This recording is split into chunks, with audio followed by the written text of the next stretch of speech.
ഒരിക്കലും അങ്ങയുടെ ഭാര്യ വ്യഭിചരിക്കില്ല നബിയേ,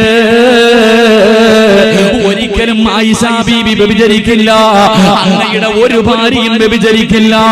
അല്ലാഹുവിന്റെ റസൂൽ ചോദിച്ചു, പറയാൻ കാരണമെന്ത്?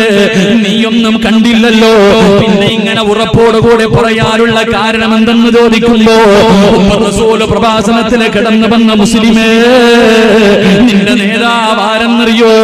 മോനെ മുഹമ്മദുർ റസൂലുള്ളാഹി ആരെന്നറിയോ?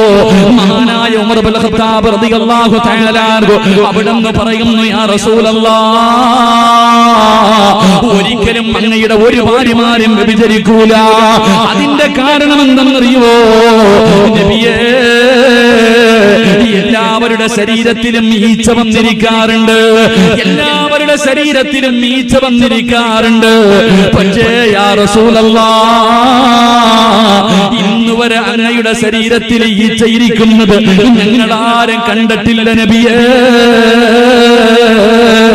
അങ്ങയുടെ ശരീരത്തിൽ ഈച്ച ഇരിക്കാറില്ലല്ലോ, എല്ലാവരുടെ ശരീരത്തിലും ഈച്ച വന്നിരിക്കാറുണ്ട്, അങ്ങയുടെ ശരീരത്തിൽ ഈച്ച ഇരിക്കാറില്ല. കാരണം എന്താണെന്ന് ഒരിക്കൽ അല്ലാഹുവിന്റെ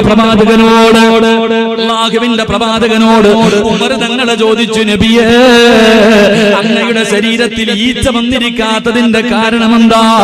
പ്രവാചകൻ പറഞ്ഞു, ഉമറേ, നല്ല സ്ഥലത്തും മോശമായ സ്ഥലങ്ങളിലും ഈച്ച പോയിരിക്കുമല്ലോ, നജസുകളിൽ പോയിരിക്കുമല്ലോ. അപ്പോൾ ആ നജസുമായിട്ട് എന്റെ ശരീരത്തിൽ വന്നിരുന്ന അത് അല്ലാഹുവിന് ഇഷ്ടമല്ല ഉമറേ. അതുകൊണ്ട് എന്റെ ശരീരത്തിൽ ഇരിക്കാൻ ഈച്ചയ്ക്ക് അല്ലാഹു അനുവാദം കൊടുത്തിട്ടില്ല ഉമറേ. ഉമർ ഇബ്നുൽ ഖത്താബ് റളിയല്ലാഹു തആല അൻഹു റസൂലുള്ളാഹിയോട് പറഞ്ഞ മറുപടി എന്തെന്നറിയോ? യാ റസൂലല്ലാഹ്, നജസിലിരുന്ന ഒരു ഈച്ചയ്ക്ക് പോലും തങ്ങളുടെ ശരീരത്തിലിരിക്കാൻ അധികാരമില്ല. നജസിലിരുന്ന ഒരു ഈച്ചയ്ക്ക് പോലും അങ്ങയുടെ ശരീരത്തിലിരിക്കാൻ അല്ലാഹു അവകാശം കൊടുത്തിട്ടില്ല. അങ്ങനെ പരിശുദ്ധനായ നബിയേ, അങ്ങക്ക് വ്യഭിചാരിയായ ഒരു ഭാര്യ അല്ലാഹു തരുവോ നബിയേ? ഒരു ഈച്ചയ്ക്ക് പോലും ഇരിക്കാൻ അവകാശമില്ല. ഇത്രയ്ക്കും വലിയ പരിശുദ്ധനായ പ്രവാചകന് ഒരു മോശക്കാരിയായ പെണ്ണിനെ അല്ലാഹു തരുവോ നബിയേ? അതുകൊണ്ട് യാ റസൂലല്ലാഹ്, ഒരിക്കലും ഞാൻ വിശ്വസിക്കില്ല നബിയേ. അല്ലാഹുവിന്റെ പ്രവാചകനോട് പറഞ്ഞിട്ട് മഹാനായ ഉമർ ഇബ്നുൽ ഖത്താബ് റളിയല്ലാഹു തആല അൻഹു ഇറങ്ങി പോവുകയാ. ലോകത്തിന്റെ നേതാവിന്റെ ശരീരത്ത് 63 കൊല്ലം ഒരിക്കൽ പോലും ഈച്ച വന്നിരുന്നിട്ടില്ല എന്ന ചരിത്രം പഠിപ്പിക്കുമ്പോ നമ്മുടെ നേതാവാരാ? നമ്മുടെ നേതാവാരാ? അത്രയ്ക്കും വലിയ പരിശുദ്ധനാണെന്ന് നബി മുഹമ്മദ് മുസ്തഫ സല്ലല്ലാഹു അലൈഹി വസല്ലമ തങ്ങള് രണ്ടാമതായിട്ട് പ്രവാചകന്റെ മുന്നിലേക്ക് കടന്നു വന്നത് ആരെന്നറിയോ? മഹാനായ സയ്യിദുനാ ഉസ്മാൻ ബിൻ അഫ്ഫാൻ.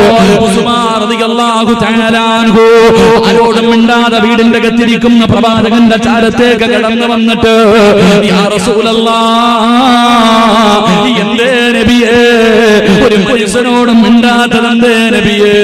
അല്ലാഹുവിന്റെ പ്രവാചകൻ പറയുന്നത് എന്റെ ഭാര്യയെ കുറിച്ച് പറയുന്നത് കേട്ടോ. എന്തേ ഉസ്മാനെ, നിന്റെ അഭിപ്രായം എന്താണ്? യാ റസൂലല്ലാഹ്, ഒരിക്കലും ആയിഷ വ്യഭിചരിക്കൂല, ഒരിക്കലും ആയിഷ തെറ്റ് ചെയ്യൂല. അല്ലാഹുവിന്റെ പ്രവാചകൻ ചോദിച്ചു, അതിന്റെ കാരണമെന്ത്? ഉസ്മാൻ തങ്ങൾ പറയുന്നു, നബിയേ, എല്ലാവരുടെ ശരീരത്തിനും നിഴലുണ്ട് നബിയേ, എല്ലാവരുടെ ശരീരത്തിനും നിഴലുണ്ട്. എന്നാൽ അങ്ങയുടെ നിഴൽ ഇന്ന് വരെ ഒരു മനുഷ്യനും കണ്ടിട്ടില്ല യാ റസൂലല്ലാഹ്.